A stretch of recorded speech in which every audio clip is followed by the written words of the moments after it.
Ohio les gens, voici l'unboxing d'une petite Eva très rare, car il n'y en a que 150 dans le monde. T'auras beau chercher, tu la trouveras pas dans les magasins celle-là.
Voici une pépite vraiment magnifique, une œuvre d'art de 50 cm de haut, c'est un beau bébé. Mais qu'est-ce que c'est bon sang? Bon, c'est l'Eva 02 de la série Evangelion, évidemment, pilotée par Asuka. Alors, c'est une statue créée par Oniri Création, c'est une société française de statues de collection, et ouais. L'Eva 02, c'est la première qu'ils ont créée, l'unité 00 et 01, elles arriveront plus tard. Alors, il y a une version normale, limitée à 550 exemplaires, d'un rouge bien prononcé, et une version exclusive, variante métallisée, encore plus rare, à 150 exemplaires seulement. Vous l'avez compris, c'est ce que vous avez sous les yeux. La première, il y a encore moyen de la trouver en magasin si tu cherches bien. Mais la variante métallisée, c'était uniquement en précommande et en Evangelion Store au Japon. Je sais pas s'il en reste maintenant. Nous sommes donc très peu à l'avoir, et je te l'annonce maintenant, je vais avoir toutes les autres Eva métallisées aussi. Pour la collection, moi je suis obligé. Donc, la scène, la statue vient de l'épisode 8, l'arrivée d'Asuka au Japon. Oniri a fait le choix du design de la version de la série TV d'origine. Les autres statues en résine du marché utilisent toute la licence Evangelion des films rebuild. Et l'apparence des Eva n'est pas pareille. L'Eva 02 à gauche de la série en 1995, l'Eva 02 du film 2.0 You Cannot Advance en 2009. Et moi, voilà, je suis fan de la première heure, j'apprécie énormément ce choix pour la série TV d'origine. Cette pose et la position précise de l'Eva 02, comme nous voyons, n'existe pas dans la série. Vous le voyez dans les extraits, à aucun moment elle n'apparaît comme ça. Mais ça n'a aucune importance. Franchement, qui se plaindrait d'une cambrure pareille, quoi? Elle est super dynamique, cette position décalée, c'est très osé, hein. Elle tient. C'est très penché, mais c'est solide, ça bouge pas. Bon, la statue, les détails. Alors, c'est étonnamment léger. Les résines sont plus lourdes normalement. C'est une résine particulière qu'ils ont utilisée, c'est pour ça. De la résine polyuréthane. J'ai essayé de me renseigner sur cette résine.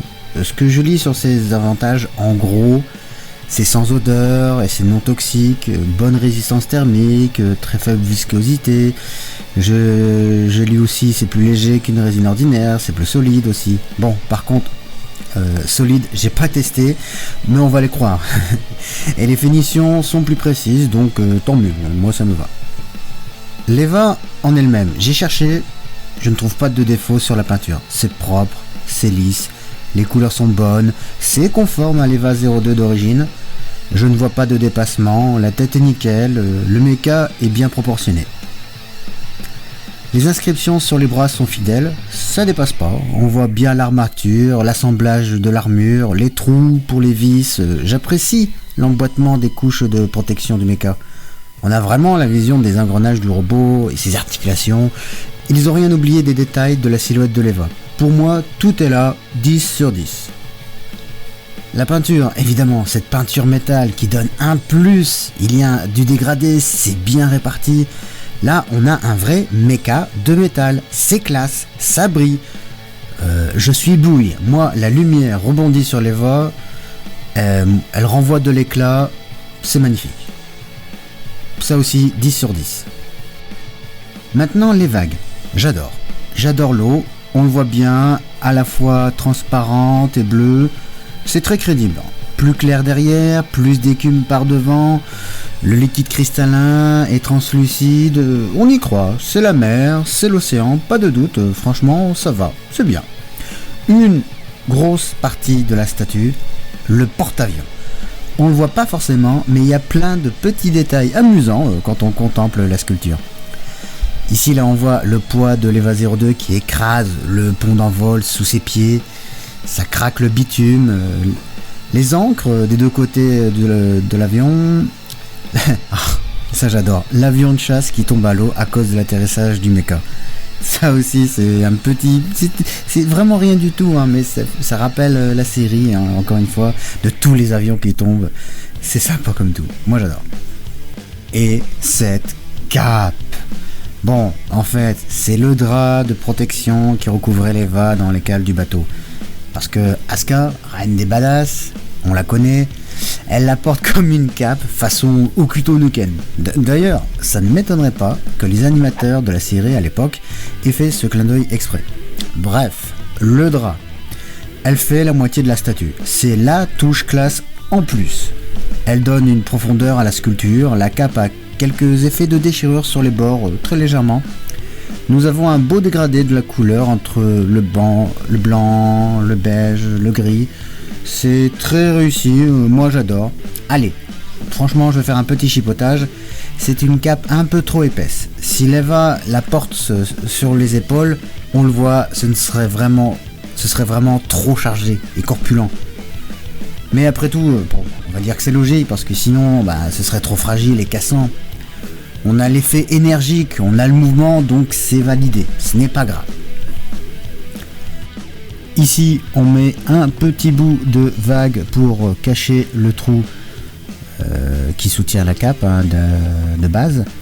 L'autre main avec le Progressive Knife. C'est sympa, mais il faut avouer qu'elle va rester dans le carton, clairement. Et puis, dans la série, Asuka est avec le drap, la cape, c'est symbolique, le jeté de cape. Bon, cette scène, le jeté de cape, c'est certes très court, mais c'est très badass. Mais bon, c'est bien de donner la possibilité de faire autre chose. Regardons maintenant les différences avec l'ébauche graphique qui a servi d'idée de base. C'est normal que le produit fini ne soit pas 100% identique au modèle d'origine. Ils adaptent et améliorent et font des changements au fur et à mesure de la conception de la sculpture. Mais, on remarque qu'on aurait pu avoir une troisième main. Je ne sais pas si elle aurait vraiment servi. Elle serait restée dans le carton aussi. Mais bon, c'est dommage quand même, j'aurais bien aimé. Ce que je regrette vraiment, c'est l'absence du câble ombilical. Ça, je trouve ça dommage. J'aurais bien aimé un petit câble ombilical en plus. Mais bon, ça va. Je sais qu'ils ont pensé au câble ombilical pour la prochaine statue, pour l'Eva 00. Voilà, je pense que j'ai tout dit, j'ai fait le tour de la statue. Je ne sais pas encore exactement, je vais bien pouvoir l'installer dans mon étagère. Alors ici on peut voir mon petit buste de l'Eva 01 de chez Prime One. Oui, l'Eva 02 est vraiment beaucoup plus grande que lui. Je sais pas encore où est-ce que je vais le mettre, ça c'est mes autres petites statues. Sachant que bon, il y a l'Eva 02, va y avoir l'Eva 00 que voici. Oui, elle est belle. Version normale et version métallisée. Je l'ai dit, je vais avoir la version métallisée, c'est sûr, elle est déjà précommandée. Et n'a toujours pas été annoncé l'EVA 01, mais forcément elle sortira juste après l'EVA 00. Donc je ferai un unboxing bien sûr identique pour l'EVA 00. Et beaucoup plus tard, je ferai l'unboxing de l'EVA 01. Pareil, je vais faire tous mes efforts pour l'avoir également en métallisé. En attendant, pour l'instant, je l'ai mis à côté de Genos, de chez Tsume, que j'aime bien aussi, de toute façon.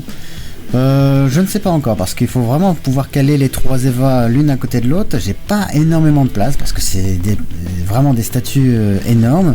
Je sais déjà qu'avec l'EVA 00, la lance de Longines va être hyper longue. Elle va prendre une place du tonnerre, ne serait-ce qu'en hauteur.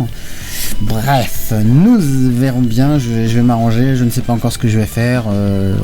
On verra. Bon, merci beaucoup d'avoir regardé cette vidéo. J'espère que ça vous a plu. Partagez-le, montrez-la. Et j'espère à la prochaine fois. Salut.